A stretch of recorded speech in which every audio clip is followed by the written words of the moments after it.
évtizedek, jó 10 éve folyamatosan résztvevői a körversenynek, illetőleg további kerékpáros versenynek. Nem is kell őket irányítani, utasítani maguktól. Tudják, hogy mi a dolguk, és idáig közmegelégedésre dolgoztak. Itt ugye a zsűrimotorosok, a zsűriautók, Orvosi kocsi és a versenyzők még teljes egyetértésben.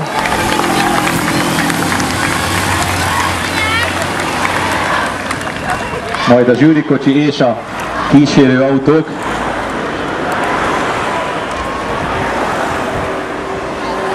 A T-Nivo, ugye az 23-as magyar bajnok és az egyik esélyes csapatgépkocsia.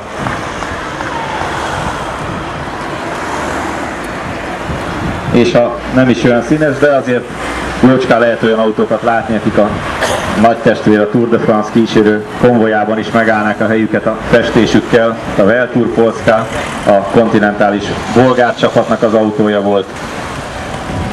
A sógorok, ugye a Denzel-Clip Toyotája és a jól ismert Puriskamen egyterű. A Giant Gyömrő autója, ugye a kis Renault, reméljük, hogy lesz dolguk még a utolsó napi hosszú szakaszon is, ami azt jelenti, hogy néhány Giant Gyömrő srác még versenyben lesz. Úgyhogy még egyszer köszönöm szépen a figyelmet, a tapsot, a szurkolást.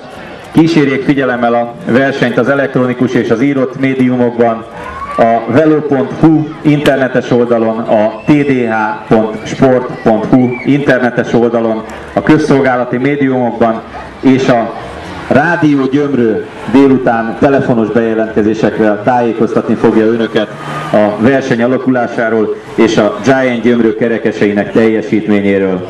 Tehát legkorábban este fél 6 után lesz befutó várhatóan, mégpedig Kazincbarcikán a polgármesteri hivatal előtt, és a tdh.sport.hu weboldalon az amatőr kísérő programokról is tájékozódhatnak, leginkább a szombat délelőtti hegyi egyenkéntiről, ami pénzdíjas, hogy várunk mindenkit szeretettel a befutóknál, a rajtoknál és az amatőr versenyek színhelyein is. Köszönöm szépen a figyelmet, a viszontlátásra!